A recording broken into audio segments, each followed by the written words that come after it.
ہم بات کر رہے تھے ابن الہیثم کے بارے میں، تو روشنی کے بارے میں نور افشاں، اس کے آنکھ کے بارے میں سوئی چھید کیمرہ، پن ہول کیمرہ جس کو کہتے ہیں، یہ ابن الہیثم کی ایجاد، اور یہ بار بار سوال آیا ہوا۔ سایہ طریقے کے بارے میں ان کا نظریہ ہے، چاند روشنی کے بارے میں، رنگوں کے متعلق ہے ان کے نظریات ہے، یہ آپ نے ذہن میں رکھنے ہیں، اور انہی چیزوں کے بارے میں آپ سے سوال کوئی نہ کوئی ہو سکتا ہے۔ اب آپ بات کرتے ہیں جی شیخ ابو علی سینا، شیخ ابو علی سینا کے بارے میں ہم بات کرتے ہیں۔ اب ان کا نام، ان کی یہ کنیت سے زیادہ مشہور ہوئے، اپنے نام سے زیادہ اور اپنے باپ سے زیادہ دادا کے نام سے مشہور ہوئے۔ ابن سینا کنیت، ابن سینا، اور دادا کا نام کیا تھا؟ سینا، یہ اس نام سے زیادہ مشہور ہوئے ہیں۔ آبائی وطن ان کا بلخ ہے، بلخ آبائی وطن ہے، اور یہ پیدا ہوئے ہیں 1037 سے، وفات ہے ان کی 1037 اور 980 عیسوی میں ان کی پیدائش ہے، یہ پیدائش ہے، اور اوپر کیا لکھی ہوئی ہے؟ یہ وفات ہے ان کی۔ اور طبیب کی حیثیت سے انہوں نے کام کیا، طبیب کی حیثیت سے کام کرتے ہیں، طبیب کی حیثیت سے کام کیا، اور نوح بن سلطان یہ بادشاہ تھے اس وقت کے حاکم بلخ کے، وہ بیمار ہوئے اور بہت سارے طبیبوں کو بلایا گیا مگر ان کو آرام نہیں آیا، اور آخر کار ابو علی سینا کو بلایا گیا تو ان کو آرام آیا، اور اسی طرح 17 سال کی عمر میں شاہی طبیب بن گئے، اور شمس الدولہ کا بھی طبیب رہے ہیں۔ اس کے بعد ان کے اوپر بڑی مشکلیں آئی ہیں، بڑی مشکلیں، کبھی کسی کے ساتھ رہے، کبھی کسی کے ساتھ، کبھی وزیر رہے تو کبھی قید میں رہے، یعنی کہ اس قدر زیادہ ان پہ مشکلات آئی ہیں، جیل میں بھی گئے ہیں، اور اس کے بعد شمس کے بعد 58 سال کی عمر میں 1037 میں ان کا انتقال ہوا ہے ہمدان کے اندر۔ اب ان کی کتب جو بڑی مشہور و معروف ہیں وہ کون کون سی کتابیں ہیں؟ کتاب الشفا، کتاب الشفا بڑی مشہور و معروف ہے، کتاب اللواحق یہ مشہور و معروف کتاب ہے، حاصل والمحصول، میں ابھی مختصر لکھتا جا رہا، حاصل والمحصول یہ بڑی مشہور و معروف کتاب ہے، کتاب انصاف، اس کے ساتھ ساتھ ہی کتاب المجموع یہ ان کی مشہور و معروف کتاب ہے، القانون فی الطب یہ تو آپ کو پتہ ہی ہے جی، پھر بہت ہی اہم کتاب ہے القانون فی الطب۔ اس کے ساتھ ساتھ لسان العرب جو ایک لغت کی کتاب ہے، لسان العرب لغت کی کتاب یہ بھی بڑی مشہور و معروف ہے، اور اس کے ساتھ ساتھ کتاب القولنج یہ ان کی مشہور و معروف کتاب ہے۔ اب اس کی جلدیں بھی ہیں، کتاب الشفا 18 جلدوں پہ، کتاب الحاصل والمحصول جو ہے اس کی 20 جلدیں ہیں، کتاب جو ہے انصاف اس کی بھی 20 جلدیں ہیں، کتاب المجموع 1 جلد پر مشتمل ہے، القانون فی الطب یہ 14 جلدوں پر مشتمل ہے، لسان العرب کے بعد کتاب القولنج یہ ان کی مشہور و معروف ہے جو ایک جلد پہ مشتمل کتاب ہے۔ تو عمل تنفس پر سائیکالوجی کو دخل دیا، جو عمل تنفس پہ سائیکالوجی کو جس نے دخل دیا ہے وہ یہ کہتے ہیں کہ ہر چیز کا نا اثر انسان کے دل پہ ہوتا ہے، چاہے جذبات اچھے ہیں جذبات برے ہیں، جذبات کا اثر، خوشی کا، غمی کا جو اثر ہے وہ انسان کے دل پہ ہوتا ہے، اور اسی وجہ سے ہمارا جو دل ہے مختلف بیماریوں کا شکار ہوتا ہے اور مختلف خوشیوں میں مبتلا ہوتا ہے۔ تو اگر تو اثرات اچھے ہیں تو وہ خوشیوں میں ہوگا، اگر اثرات برے ہیں تو اس کے اوپر جو اثرات وہ برے ہوں گے۔ لہٰذا آپ نے اس میں موسٹ امپورٹنٹ ان کا نام یاد رکھنا ہے، اور کس کا علاج کیا وہ یاد رکھنا ہے، کتاب الشفا یاد رکھنی ہے، حاصل والمحصول یاد رکھنی ہے، القانون فی الطب یاد رکھنی ہے، لسان العرب یہ یاد رکھنی ہے، اور شیخ ابو علی سینا، شیخ ابو علی سینا اس کا ایک لقب ہے جو کہ میں آپ کو کراؤں گا، یہ شیخ الرئیس، شیخ الرئیس جو ان کا لقب ہے وہ بہت مشہور و معروف ہے، ابو علی سینا کو کہا جاتا ہے۔ اب ہم یہ بات کرتے ہیں نیکسٹ ابو ریحان البیرونی کی۔ ابو ریحان البیرونی، بیرونی یہ 973 عیسوی میں کہاں پیدا ہوئے؟ عراق میں، عراق میں پیدا ہوئے ہیں، نام محمد، ان کا اصل نام کیا ہے؟ محمد، اور ان کا کنیت ابو ریحان، والد کا نام احمد ہے، والد کا نام احمد ہے، نام محمد، کنیت ابو ریحان، والد کا نام احمد ہے، اور محمود غزنوی۔ اب اس کے بارے میں آپ نے لازمی یاد رکھنا ہے کہ ہو سکتا ہے کہ آپ سے پوچھا جائے کہ وہ کون سا مسلم سائنسدان تھا جس نے برِ صغیر کے سفر کیے۔ اب یہ بہت، اور اس نے کتاب الہند لکھی ہے، کتاب الہند یہی ہے کہ وہ محمود غزنوی کا ایک بڑا خاص تھا، طبیب تھا، اور اسی کے دربار کے ساتھ وابستہ تھا۔ اور جب بھی محمود غزنوی، آپ کو پتہ ہے محمود غزنوی نے ہندوستان پہ 17 حملے کیے، اور سومناتھ کا مندر بھی توڑنا وہ بھی محمود غزنوی کے حملوں میں شامل ہے۔ تو محمود غزنوی کے ساتھ یہ آتا تھا، محمود غزنوی کے ساتھ آتا تھا، اور پھر یہاں پہ رہا، برِ صغیر کے اندر آئے، اور اس کے ساتھ ساتھ اس نے لاہور، جہلم، سیالکوٹ، ملتان اور پشاور کے علاقے دیکھے۔ تو ان علاقوں میں رہتے ہوئے، دیکھتے ہوئے، ان کے طول بلاد اور عرض بلاد کا جو علم ہے وہ اس نے ابو ریحان البیرونی نے لکھا ہے، ابو ریحان البیرونی نے۔ تو یہ وہ ایک مسلم سائنسدان تھا جو برِ صغیر کے اندر آتا جاتا رہا، اور محمود غزنوی کے ساتھ مختلف ہندوستان کے علاقے اور پاکستان کے علاقے اس نے دیکھے، اور ان کے طول بلاد اور عرض بلاد کے بارے میں، اور ان کی پیمائش کی، اور ان علاقوں کی جو پیمائش اس وقت کی تھی اور آج جو ہوتی ہے، تو یہ کہا جاتا ہے کہ اس میں صرف 19-20 کا فرق آ رہا ہے، اور اس سے زیادہ کوئی فرق نہیں ہے، جبکہ آج جدید ٹیکنالوجی موجود ہے۔ اب ان کی جو کتب ہے وہ آپ ذرا دیکھیں، آثار الباقیہ، ایک کتاب یہ ہے کتاب الہند، یہ ہندوستان میں لکھی گئی اس لیے کتاب الہند اس کو کہا جاتا ہے۔ قانون مسعودی، یہ آپ نے لازمی یاد رکھنی ہے، قانون مسعودی۔ اب آثار الباقیہ جو ہے اس کے 8 ابواب ہیں، 8 ابواب ہیں، اور اس کے اندر بیان کیا گیا ہے کہ مختلف جو علوم ہیں، علم فلکیات ہے، علم نجوم ہے، ان سب کے بارے میں اس کے اندر بیان کیا گیا، ٹھیک ہے جی۔ دوسرا، قیام ہند کے دوران جو کتاب لکھی ہے وہ ہے کتاب الہند، قیام ہند، یعنی ہندوستان نے جب قیام کیا تھا اس وقت جو کتاب لکھی تھی وہ کتاب الہند۔ قانون مسعودی جو ہے علم حیت پر، علم حیت پر جو کتاب لکھی ہے قانون مسعودی، یہ کتاب لکھی گئی ہے۔ اس کے علاوہ اس کی کتابیں اور بھی ہیں، سنتے جائیں۔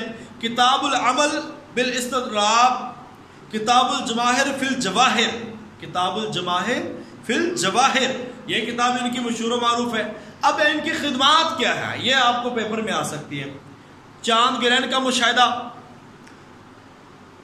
جو کاف شہر میں بیرونی تھے اور ابو الوفا بغداد میں تھے، اور ان دونوں نے سیم وقت، یعنی کہ ایک ہی وقت میں چاند گرہن کا مشاہدہ کیا تھا، ان دونوں نے ایک ہی وقت میں چاند گرہن کا مشاہدہ کیا تھا۔ اس طرح حلقہ شاہیہ کی ایجاد ہے۔ حلقہ شاہیہ کیا ہوتا ہے؟ یہ زمین کے جو طول، عرض بلاد اور طول بلاد ہیں اس کو ماپنے کا ایک آلہ تھا، حلقہ شاہیہ کی ایجاد۔ تو یہ بھی کس نے کی تھی؟ حلقہ شاہیہ کی ایجاد البیرونی نے، البیرونی نے۔ یہ اس کی خدمات یاد رکھے، ایسے سوالات آتے ہیں۔ عرضی پیمائش کے آلہ جات، یعنی کہ زمین کے جو پیمائشی آلہ جات ہیں، طول بلاد اور عرض بلاد اور جیومیٹری کے جتنے بھی اصول ہیں وہ بھی بیرونی کے ہیں۔ اور رست خانہ کا قیام، رست خانہ کا قیام البیرونی کا ہے۔ زمینی عرض بلاد بھی ان کا ہے۔ کرۂ زمین کا قطر، کرۂ زمین، ابھی وہ لمبی چوڑی بحث میں یہاں پہ ڈسکس نہیں کر رہا، تو کرۂ زمین کا جو قطر ہے وہ بھی بیرونی کا کام ہے۔ طول بلاد اور عرض بلاد کی پیمائشیں ہیں وہ اس کے اصول سے ہیں، اصول ضوابط متعین کرنا وہ بھی بیرونی کا کام ہے۔ اور سورج چاند گرہن کے بعد سورج گرہن جو کابل کے شمال میں نعمان نامی قصبہ میں ہوا تھا اس کے بارے میں بھی البیرونی نے سب سے پہلے دریافت کیا ہے۔ تو اس لحاظ سے البیرونی جو ہے ایک نامور مسلم سائنسدانوں کی لسٹ میں آتے ہیں، اور بہت ساری چیزیں جو ان کے ساتھ جڑی ہوئی ہیں۔ اب ہم نے بات کرنی ہے آگے جی ابن بطال کے بارے میں۔ سر اس چیز میں ایک سوال ہو، استدلال والا اللہ ہے جی جی، استدلال والا اللہ جو ہے وہ 2000 میں آیا تھا۔ ہاں جی، ایسے سوال آیا ہے، اور یہ میں آپ کو بتا دوں گا انشاءاللہ، تو اس کی کافی چیزیں آ رہی ہیں، میں آپ کو بار بار بتائی جا رہی ہوں۔ استدلال کے بارے میں سوال بالکل آیا ہے، زمین کی پیمائش کے حوالے سے جو آلہ جات ہیں وہ اس طرح آ رہے ہیں سوالات۔ ابھی جب بات کرتے ہیں ابن بطار، ابن بطار یہ بھی 2015 کے اندر آیا ہے۔ وہ کون سا ماہر نباتات ہے جو نباتات کا بانی یا ماہر نباتات بوٹنی کا بانی؟ ابن بطار۔ ابن بطار کو نباتات کا بانی کہا جاتا ہے، ابن بطار کو نباتات یعنی کہ بوٹنی کا بانی کہا جاتا ہے، اگرچہ اس کا نام زولوجی میں بھی آتا ہے، کیونکہ اس نے بطار کا لفظ جو ہے یہ ہوتا ہے گھوڑوں سے، ٹھیک ہے، گھوڑوں کو پالنے والا۔ اب اس کا جو نام ہے نا، اس کا نام ہے عبداللہ، کنیت محمد، والد محترم احمد بن البطار، یہ ان کے والد محترم ہے۔ لقب ان کا ضیاء الدین، لقب ان کا ضیاء الدین ہے، یہ آپ نے یاد رکھنا ہے۔ اب 1197 میں پیدا ہوئے ہیں، 1248 میں فوت ہوئے، وفات میں لکھ رہا ہوں، یہ پیدائش ہے، ٹھیک ہے۔ اس کے ساتھ ساتھ یہ اسپین کے مالکا شہر میں، اسپین کے مالکا شہر کے اندر پیدا ہوئے ہیں، یہ قصبہ اس وقت تھا، اب تو شہر۔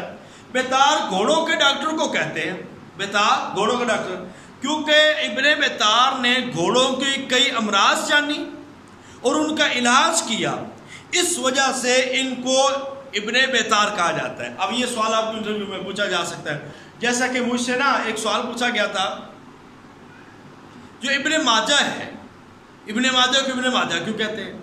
اب ایسے سوال آ سکتے ہیں، ابن بطار کو ابن بطار کیوں کہتے ہیں؟ ابن خیام کو خیام کیوں کہتے ہیں؟ ایسے بہت ساری چیزیں ہوتی ہیں جو کبھی بھی پوچھی جا سکتی ہیں، مگر اگر آپ نے سنی ہوگی ایک دفعہ تو آپ کو فوری یاد آ جائے گا۔ اب ان کے کام کیا تھے؟ یہ اپنے استاد کے ساتھ جڑی بوٹیوں کی تلاش میں نکل جاتے تھے اور سیاحت کرتے تھے، ایک ملک سے دوسرے ملک، دوسرے ملک سے تیسرے ملک، ایسے جاتے جاتے ایک چلتے چلتے اسپین سے چلے پہنچ گئے قاہرہ۔ قاہرہ کے جو بادشاہ اس وقت کہتے ہیں خلیفہ، انہوں نے بڑی ان کی تکریم کی۔ اس کے بعد انہوں نے 2 کتابیں لکھی جو بڑی مشہور و معروف کتابیں تو کافی لکھی ہیں، مگر جن کو تلقی القبول ملا ہے وہ 2 کتابیں ہیں، الجامع فی الادویۃ المفرع، دوسرا المغنی، المغنی بھی کتاب لکھی ہے فی الادویۃ المفرع۔ اب یہ جو کتاب ہے، یہ 2 کتابیں وہ بنیادی کتابیں ہیں جس کے اندر انہوں نے نباتات کے بارے میں بتایا ہوا ہے، اور المغنی کو کہا جاتا ہے کہ یہ مفرد، یہ مفرد ہے نا جی، الجامع فی الادویۃ المفرد، المغنی فی الادویۃ المفرد، یہ 2 کتابیں ہیں، مگر ان میں سے جو نیچے والی کتاب ہے اس کو ادویات کی انسائکلوپیڈیا کہا جاتا ہے، ادویات کی انسائکلوپیڈیا کہا جاتا ہے، یعنی کہ ایک بنیاد ہے المغنی فی الادویۃ المفرد، جو ادویات کی انسائکلوپیڈیا اس کا نام ہے جی، کہا جاتا ہے جی۔ اب اس کے ساتھ ساتھ آپ کو یاد رکھیں کہ ان کی خدمات کیا ہیں۔ معدنیات کے ذریعے سے اس نے علاج کرنے کے 140 نسخے لکھے، جو کہ حروف تہجی کے حساب سے معدنیات کی چیزوں سے یعنی کہ علاج کرنے کے 140 طریقے اس نے لکھے۔ اب اس کی جو کتابیں ہیں تو اس کی مختلف زبانوں میں ترجمے بھی ہو چکے ہیں۔ سوال یہ تھا، ابن بطار بوٹنی کا بانی ہے، نباتات کا، فصلوں کا بانی ہے اور گھوڑوں کا ڈاکٹر تھا، اس وجہ سے اس کو ابن بطار کہا جاتا ہے۔ ادویات کی جو انسائکلوپیڈیا المغنی ہے، مشہور معروف کتاب الجامع فی الادویۃ المفرد ہے، لقب ضیاء الدین، باپ کا نام احمد بطار اور والد کا نام محمد اور اپنا نام جو ہے عبداللہ، کنیت محمد ہے۔ 1197 میں پیدا ہوئے، 1248 میں فوت ہوئے، اور اسپین کے علاقے میں پیدا ہوئے، اسپین کا جو علاقہ ہے مالکا، اس علاقے میں پیدا ہوئے۔ ابھی ہم بات کرنے جا رہے ہیں ابو بکر زکریا رازی، ابو بکر زکریا رازی۔ اب ان کے بارے میں یاد رکھیں کہ 840 عیسوی کے اندر پیدا ہوئے ہیں، نام ان کا محمد، والد کا نام زکریا اور کنیت ابو بکر ہے، کنیت ابو بکر، اس وجہ سے ان کو ابو بکر زکریا رازی کہتے ہیں۔ اب رازی کیوں کہتے ہیں، یہ بھی سوال آ سکتا ہے۔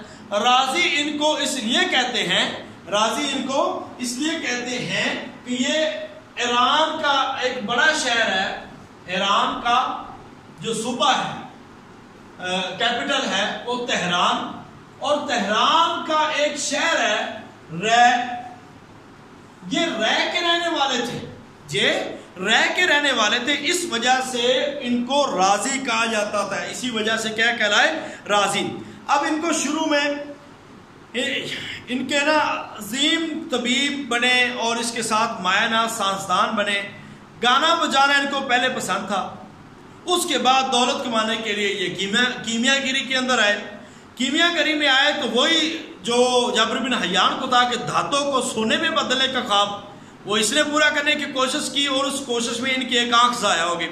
اب اس طبیب کے پاس گئے اور اس طبیب نے ان سے جو آنکھ کے علاج پہ خرچ آیا وہ 500 روپے اس وقت خرچ آیا، جو کہ اس کے بس میں نہیں تھا، مگر اس نے بڑی مشکل سے وہ 500 روپے دیے اور اپنی آنکھ کا علاج کرایا، اور اس نے ان کو کچھ وصیتیں کی، تلقین کی، اور اس کے بعد اس نے کہا کہ اس میں پیسہ زیادہ ہے لہٰذا میں بھی یہ کام کروں، اور اس نے پھر وہاں سے جو چیزیں سیکھنا شروع کی۔ اور آپ کو بتا دیں کہ علم اس نے جو طبیات سیکھنا شروع کی ہے، اس وقت آپ کی عمر تھی 38 سال، 38 سال کی عمر میں آپ نے علم حاصل کرنا شروع کیا ہے، اور علی بن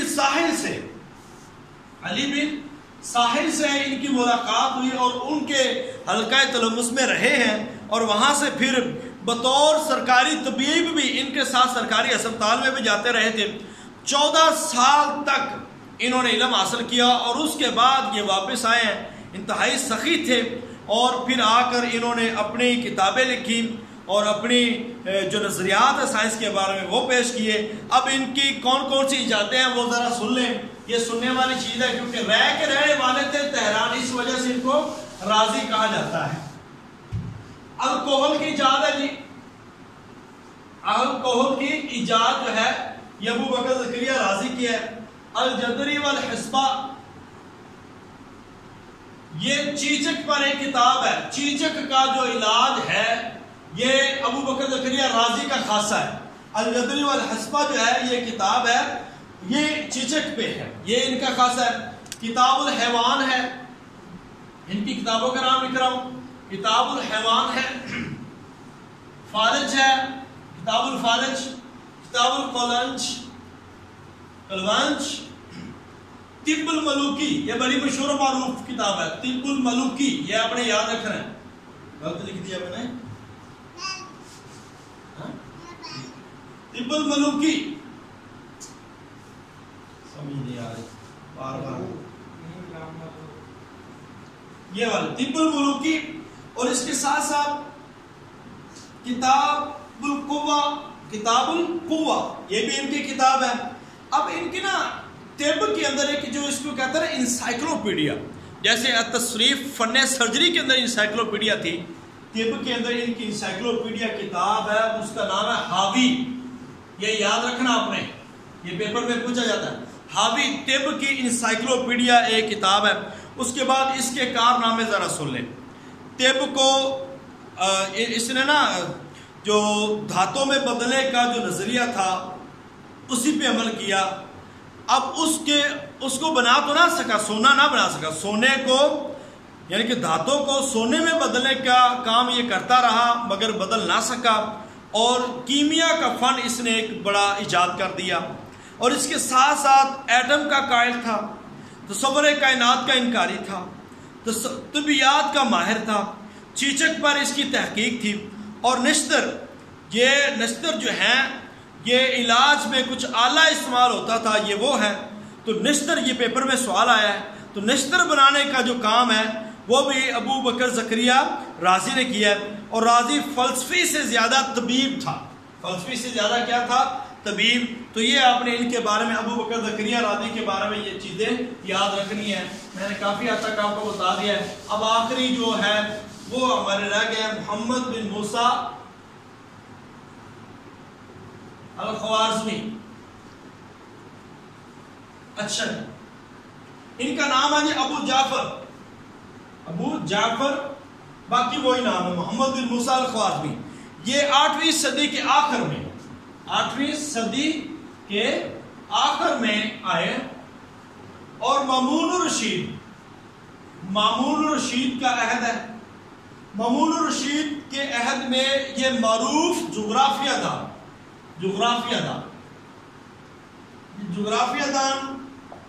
ماہر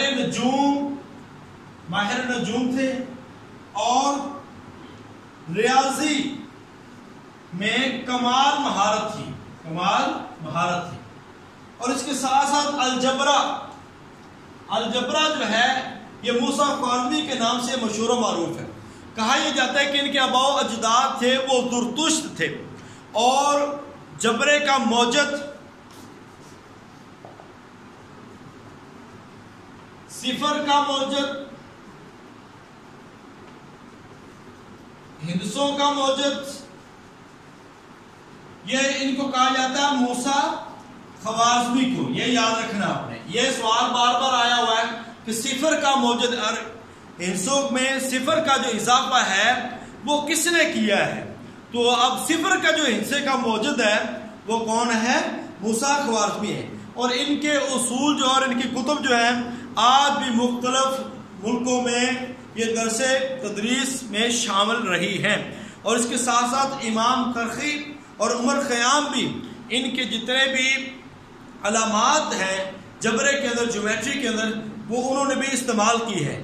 تو یہ ابو موسیٰ خوارزمی ریاضی دان, وراثت, شراکت, تجارت اور کتابت, یعنی کہ ان کے بہت زیادہ علم ان چیزوں کا تھا اور اس نے اپنی کتاب کے 3 حصے کیے ہیں.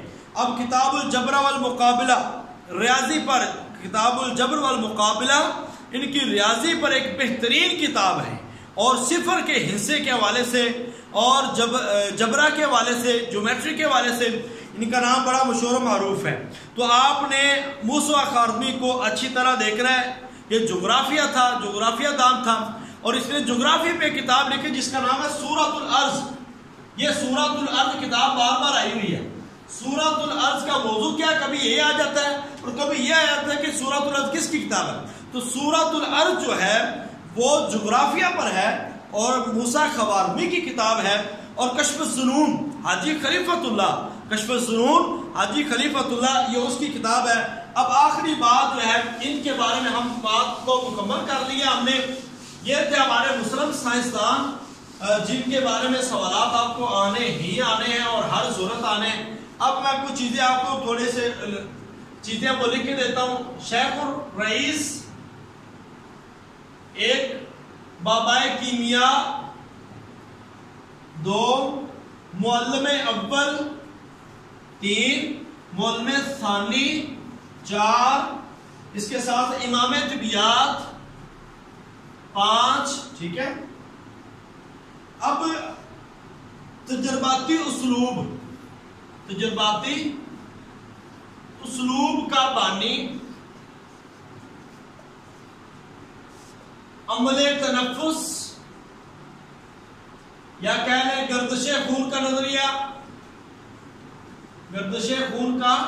نظریہ. اب یہ کن لوگوں نے پیش کیے ہیں یہ میں آپ کو بات بتا کے بات کو مکمل کرتے ہیں. تو سنیں جی, شیخ الرئیس کہتے ہیں ابو علی